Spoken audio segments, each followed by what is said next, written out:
Students, good morning and स्वागत है आप सभी का एक बार फिर से श्री लाइव के एक बिल्कुल नई वीडियो में। तो आज की वीडियो में हम प्रोसीड करेंगे अपनी एप्लीकेशंस में। हम गॉसेस लॉ पढ़ रहे हैं, शुरू से हमारी ये जो सीरीज चल रही है सेकंड चैप्टर, इसमें हमने बात की थी गॉसेस लॉ से रिलेटेड कुछ बेसिक डेफिनेशंस की हमारे सबसे पहले वीडियो में। उसके बाद में हमने गॉसेस लॉ को जो उसका मैथमेटिकल स्टेटमेंट था, जो उसका वर्बल स्टेटमेंट था, वो सारी बातें हमने की थी और प्रूव किया था हमने गॉसेस लॉ को कूलॉम लॉ से। अगर ये वीडियोस आपने नहीं देखे हैं देन चेकआउट कीजिए हमारी प्लेलिस्ट, आपको ये सारी एक साथ मिल जाएंगी। एंड टुडे हम बात करने वाले हैं एप्लीकेशन ऑफ गॉसेस लॉ। और एप्लीकेशन ऑफ गॉसेस लॉ में हम आज एक मोस्ट बेसिक जो इसकी एप्लीकेशन है हम निकालने वाले हैं electric field intensity due to an infinite wire carrying current I. हम मानते हैं हमारे पास कोई एक वायर है और जो पॉजिटिवली चार्ज है ऑलरेडी, तो उस वायर की वजह से जो इलेक्ट्रिक फील्ड इंटेंसिटी है किसी भी एक डिस्टिंक्टिव पॉइंट पी पे जो कि आर डिस्टेंस पे सिचुएटेड है, तो वो कितनी होने वाली है, कितनी तरह के हमारे एस्पेक्ट बनेंगे, क्या क्या हमारी कैलकुलेशन होंगी, ये सारी बातें हम करने वाले हैं आज के वीडियो में। तो बने रहिए वीडियो के एंड तक। एंड सबसे ज़रूरी बात यहाँ पे मैं आपको कहना चाहूँगा कि ऐसे ही बेसिक्स टॉपिक्स, बेसिक से लेकर एडवांस लेवल तक हम जाते हैं हमारी वीडियोज़ में। तो इन चीज़ों के साथ बने रहने के लिए सब्सक्राइब कीजिए हमारे चैनल को। और दूसरा कि अगर आपको इस रनिंग टॉपिक के अलावा, रनिंग वीडियोस के अलावा अगर किसी पर्टिकुलर टॉपिक पे या पर्टिकुलर किसी न्यूमेरिकल या ऐसे किसी पोर्शन में अगर डाउट्स होते हैं देन यू कैन कमेंट अस। आप कमेंट करेंगे, हम उन्हीं वीडियोस को बनाने की कोशिश करेंगे आपके लिए। So without wasting any time let's get back to the topic. तो देखिए यहाँ पे समझते हैं, कुछ बेसिक सी चीज़ें हैं यहाँ पे हमने ड्रॉ की हैं। ये दो फिगर्स आपको दिख रहे हैं। पहले हम इस फिगर की बात करेंगे, इसमें कुछ बेसिक सी कंसेप्ट्स हैं हमारे पास, हम वो निकालेंगे। उसके बाद में इस फिगर को हम यूज करने वाले हैं हमारी कैलकुलेशन के लिए। ठीक है, ये फिगर समझने के लिए है और वो फिगर हमारी कैलकुलस के लिए है। तो चलिए मैं आपको फिगर एक्सप्लेन करता हूँ। यहाँ पे आप देख पा रहे होंगे, जैसे ये यहाँ पे हमारे पास एक वायर है A1 A2, इसके दो डिफरेंट पॉइंट्स हैं जो कि इसके मिड पॉइंट O से, O यहाँ पे इसका मिडिल पॉइंट है, इस मिडिल पॉइंट O से A1 और A2 बराबर डिस्टेंस पे है। ठीक है, दोनों तरफ क्या होता है कि पॉइंट O के ऊपर हम मान लेते हैं चार्ज, जिससे करंट I फ्लो कर रहा है इस पूरे सेगमेंट में। ठीक है, I की जो डायरेक्शन है हमारे पास अनसर्टेन है, हमें नहीं पता कि वो किस डायरेक्शन में जा रहा है। A1 के लिए हमने डायरेक्शन अपवर्ड बनाई और A2 के लिए हमने डायरेक्शन डाउनवर्ड बनाई है। ठीक है, यहाँ पे डायरेक्शन वैसे खाली हमने ये शो ही किया है, इसका कोई बहुत डीप कॉन्सेप्ट नहीं है कि ये ऊपर जा रही है तो ऊपर क्यों जा रही है, नीचे जा रही है तो नीचे क्यों जा रही है, ये दोनों अलग अलग बातें हैं। एक R डिस्टेंस के ऊपर यहाँ पे कोई एक पॉइंट P है जिसके ऊपर हमें क्या निकालनी है, इलेक्ट्रिक फील्ड इंटेंसिटी निकालनी है। देखो, जब मूविंग चार्जेस होते हैं then moving charges produce current. जो चार्ज मूव कर रहा होता है वो करंट प्रोड्यूस करता है। ठीक है, और मूविंग करंट की वजह से क्या होते हैं कि बाहर जो इसके सराउंडिंग होती है, जो इसके चारों तरफ का जो एरिया होता है, वहां पे फील्ड्स जनरेट होते हैं। और इलेक्ट्रिक चार्ज की, इलेक्ट्रिक करंट की बात करते हैं, इन दैट केस जो फील्ड जनरेट होता है वो होता है इलेक्ट्रिक फील्ड। ठीक है, तो इस पॉइंट P पे हम इलेक्ट्रिक फील्ड निकालेंगे।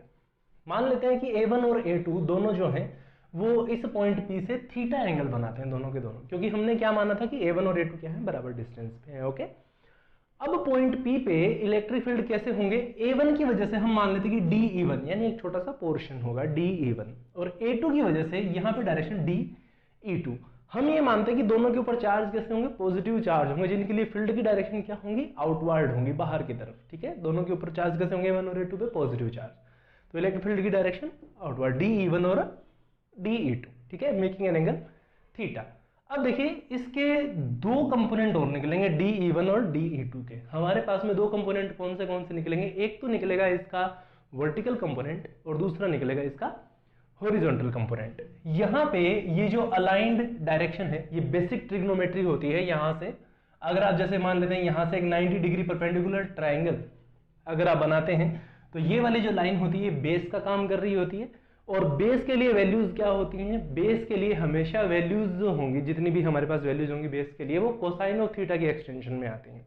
ठीक है, दोनों के लिए बेस लाइन क्या है, कॉमन है, तो कोसाइन ऑफ थीटा की एक्सटेंशन के हिसाब से ये जो लाइन होगी इसकी मैग्नीट्यूड वैल्यू हमारे पास में होंगी DE1 cos ऑफ थीटा, और ऊपर वाले के लिए DE2 के लिए हमारे पास वैल्यू होगी DE2 cos ऑफ थीटा। ये बेसिक ट्रिग्नोमेट्री है, इसकी बात हम कभी और एक्सप्लेन करेंगे इन चीजों को।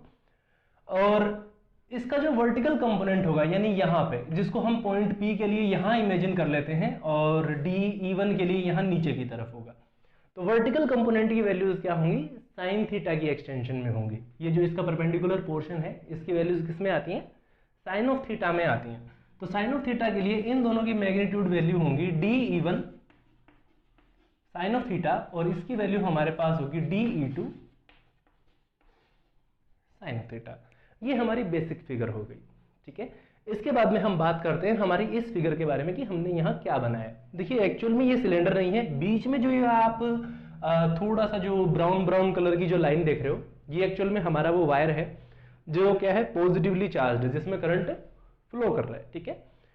पॉइंट P जो भी है, अब देखिए यहां जितनी दूरी पे r डिस्टेंस पे पॉइंट P है, इस पे जितना फील्ड होगा बिल्कुल उतना ही फील्ड अगर यहां कोई डिस्टेंस r पे पॉइंट होता है तो उस पे ऊपर भी क्या होगा, बराबर होगा। सिमिलरली चारों तरफ की जो रेडियस बनेगी, एक सिलेंड्रिकल पोर्शन बनेगा, उस पूरे सिलेंड्रिकल पोर्शन में फील्ड क्या होगा, बराबर होगा, ठीक है। पूरे सिलेंड्रिकल पोर्शन में किसी भी पॉइंट के ऊपर फील्ड क्या होगा, बराबर होगा।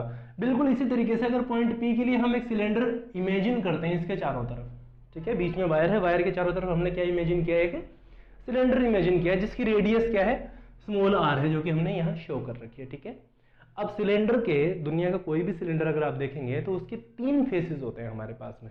कौन से फेस होते हैं, एक तो उसका अपर फेस होता है जिसको हमने क्या लिखा है, S1 लिखा है, ठीक है। दूसरा उसका नीचे का फेस होता है, डाउनवर्ड फेस, जिसको हमने क्या लिखा है, यहाँ पे S2 लिखा है। और तीसरा क्या होता है, जो चारों तरफ की उसकी बाउंड्री बनती है, एक सरफेस कौन सा बनता है, S3, जो कि चारों तरफ की क्या है, उसकी बाउंड्री है। और उस बाउंड्री के ऊपर ही क्या है, पॉइंट P जो है वो r डिस्टेंस के ऊपर क्या है, सिचुएटेड है, यानी बिल्कुल उसी बॉर्डर के ऊपर, बिल्कुल उसी बाउंड्री के ऊपर, ठीक है। हमें इलेक्ट्रिक फील्ड इंटेंसिटी कहाँ निकालनी, इस पूरे एरिया के लिए निकालनी कि कितनी होगी हमारे पास में, ठीक है। तो चलिए गॉसेस लॉ को यूज करते हैं और गॉसेस लॉ को यूज करके ही हम क्या निकालेंगे, इसकी पूरी बेसिक इंफॉर्मेशन हम निकालेंगे कि इसके ऊपर इलेक्ट्रिक फील्ड इंटेंसिटी कितनी होगी, ठीक है। अब इस वायर को अगर हम देखते हैं तो ये एग्जांपल किसका है, लाइन चार्ज डिस्ट्रीब्यूशन का है, लीनियर चार्ज डिस्ट्रीब्यूशन, ठीक है। और लीनियर चार्ज डिस्ट्रीब्यूशन के लिए जो फ्लक्स की वैल्यू होती है, जो यहाँ पे फ्लक्स होता है हमारे पास में फाई, उसकी वैल्यू क्या होती है, जैसे हमने लिखा था कि Q अपॉन एप्सिलॉन नॉट लिखा था। Q is the total charge, इस पूरे लाइन सेगमेंट में जितना चार्ज है उसको क्या लिख रहे हैं हम लोग, Q लिख रहे हैं। तो यहाँ पे Q की वैल्यू क्या होती है, Q की वैल्यू हमारे पास में होती है लैम्डा इंटू एल, जहाँ पे लैम्डा क्या होती है, लाइन चार्ज डेंसिटी होती है, ये हमने प्रीवियस वीडियो में बात की थी। और एल हमारे पास में क्या है, इसकी लेंथ है लाइन सेगमेंट की, ठीक है। तो ये वैल्यू हमारे पास में कितनी आ गई, lambda L upon epsilon not, ठीक है। यहां तक वैल्यू आ गई हमारे पास में। अब चलिए इलेक्ट्रिक फील्ड इंटेंसिटी निकालेंगे, लेकिन उसके लिए हम निकालेंगे now total flux for the faces. अब हमारे पास में फ्लक्स के लिए क्या कंडीशन होती है, फ्लक्स क्या होती है, किसी भी दिए हुए सरफेस एरिया में से जितनी फील्ड लाइन पास करती हैं उसे हम क्या बोलते हैं, फ्लक्स बोलते हैं। तो किस, मैंने टर्म यहाँ पे यूज की कि सरफेस में से, तो कितने सरफेस हैं हमारे पास में, S1, S2 और S3, हमारे पास में 3 अलग अलग फेसेस हैं। तो इन तीनों फेसेस में से जितनी फील्ड लाइन पास करेंगी उनका क्या कर देंगे, सम कर देंगे, तो क्या निकल आएगी हमारे पास में, टोटल फ्लक्स आ जाएगी यहां से for the faces S1, S2 and S3। सबके लिए वैल्यूज क्या होंगी, जैसे इसके लिए हम मान लेते हैं phi1, दूसरे के लिए हम लिख लेते हैं phi2 और तीसरे के लिए हम लिख लेते हैं phi3। एक अनदर एक्सप्रेशन था हमारे पास में that phi is equals to E dot ds हमने लिखा था, ठीक है। जो फ्लक्स फाई थी हमारे पास में, phi is equal to integration over closed surface E dot ds, ये वैल्यू लिखी थी। तो phi1, phi2, phi3 के लिए भी सेम इसी वैल्यू को हम लिखेंगे, integration over S1 E dot ds1, ds1 क्या लिखा है यहाँ पे, ds1 जो इसका छोटा सा एरिया होगा, ठीक है, plus integration again for S2 E dot ds2 plus integration again S3 E dot ds3, ठीक है। और ये सारी की सारी वैल्यू किसके बराबर होने वाली है, ये सारी की सारी वैल्यू बराबर होने वाली है lambda L upon epsilon not के। किसके बराबर होने वाली है? Lambda L upon epsilon not. सारी वैल्यू किसके बराबर होगी? इसके बराबर होगी। अब देखिए यहां पे वैल्यूज लिखते हैं हम, इसको और थोड़ा सा सोल्व करते हैं। इंटीग्रेशन ओवर S1, अब E डॉट डी S1, यहां पे ये डायरेक्शन इलेक्ट्रिक फील्ड की है क्योंकि पॉजिटिव चार्ज क्या रहेगी? आउटवर्ड रहेगी। और ds, अब यहाँ पे जो ds1 की जो वैल्यू है वो इसके क्या है? यहाँ पे परपेंडिकुलर है यहाँ पे, और इस केस में भी क्या है? ये दोनों की डायरेक्शन क्या है? एक दूसरे के परपेंडिकुलर है।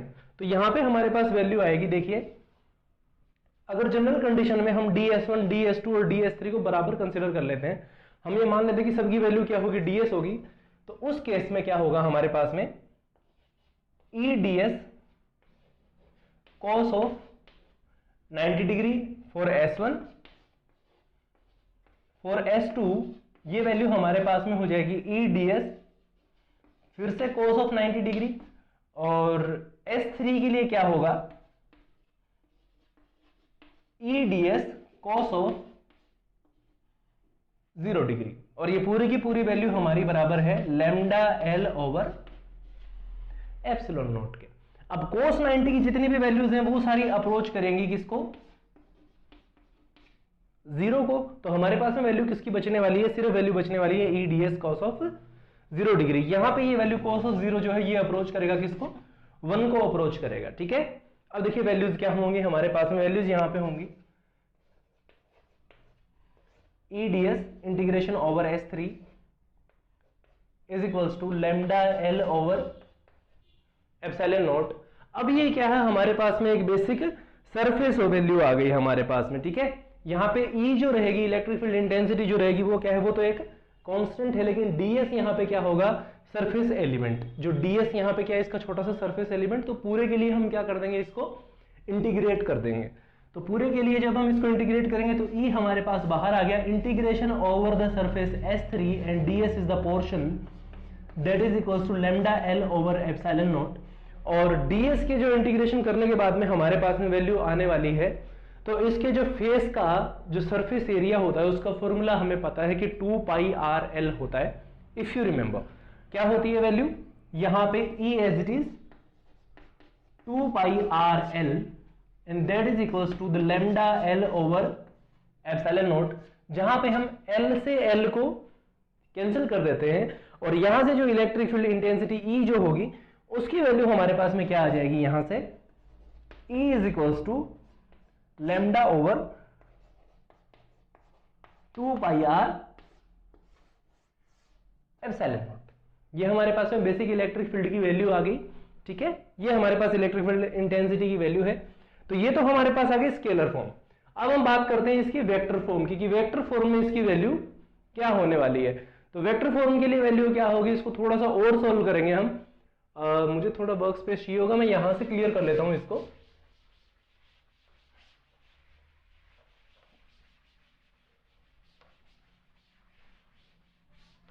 ओके, आई थिंक हमारे पास में इनफ वर्क स्पेस है अभी। देखिए ये हमारे पास स्केलर वैल्यू आई है, इसी को वेक्टर में ट्रांसफॉर्म कर रहे हैं इसी को। So E vector will be equals to, हमें क्या करना है कि डायरेक्शन किसकी तरफ होगी? रेडियल डायरेक्शन में। ठीक है, आर कैप की डायरेक्शन में जाएंगी values. Lambda over 2 pi R epsilon naught, और यहां पे R cap as a direction आ जाएगा हमारे पास में। ठीक है, थोड़ा सा और रिजॉल्व करके लिखते हैं। अगर मैं यहां पे जैसे 1/4 पाई एप्सिलॉन नॉट होता है उसको k की टर्म में लिख देते हैं। ठीक है, अब यहां पे 2 से ऊपर नीचे मल्टीप्लाई करेंगे तो उस केस में वैल्यू आ जाती है 2k लैम्डा ओवर r, और यहां पे r कैप। आई होप आपको k का कंसेप्ट समझ में आएगा। यहां पे हमने k किस लिए लिखा है? जो कि एक मैथमेटिकल कांस्टेंट होता है 4 पाई एप्सिलॉन नॉट का। ठीक है, तो वो चीज हमने यहां पे लिखी है। अब यहां से हमारे पास क्या वैल्यू आती है? देखिए यहां से ये हमारे पास इसकी वेक्टर वैल्यू आ गई, वेक्टर फील्ड की वैल्यू आ गई हमारे पास में, electric field intensity in vector form. अब यहां से k भी यहां पे कांस्टेंट है, 2 भी यहां पे कांस्टेंट है, तो जो इलेक्ट्रिक फील्ड इंटेंसिटी यहां पे वो डायरेक्टली प्रोपोर्शनल किसके होगी? लैम्डा के, यानी लीनियर चार्ज डेंसिटी के, और इनवर्सली प्रोपोर्शनल किसके होगी? डिस्टेंस के। और इनवर्सली डिस्टेंस के तो हमेशा ही इनवर्सली प्रोपोर्शनल होती है, लेकिन यहां पे ये इनवर्स स्क्वायर लॉ को फॉलो नहीं करेगी। ठीक है, दिस इज द कंडीशन। और ये पूरा का पूरा मैथमेटिकल डेरिवेशन है जो आपको सोल्व करके दिखाना होता है जब आपसे क्वेश्चन पूछा जाता है कि find out the electric field intensity due to infinite line charge using Gauss's law. ठीक है, तो ये गॉसेस लॉ के लिए पूरा डेरिवेशन होगा, यहां तक आपको सोल्व करना होता है। ठीक है, आई होप आपको ये कंसेप्ट समझ आया होगा। बहुत ज्यादा डीप हम नहीं गए। आई थिंक डायग्राम आपके लिए ज्यादा सूटेबल रहे होंगे, समझने के लिए इजी रहे होंगे। हमारी कोशिश यही रहती है कि हम कंटेंट को, मुश्किल से मुश्किल कंटेंट को आपके लिए इजी से इजी बना सकें। So thank you very much for watching this video. Have a great day. जय हिंद।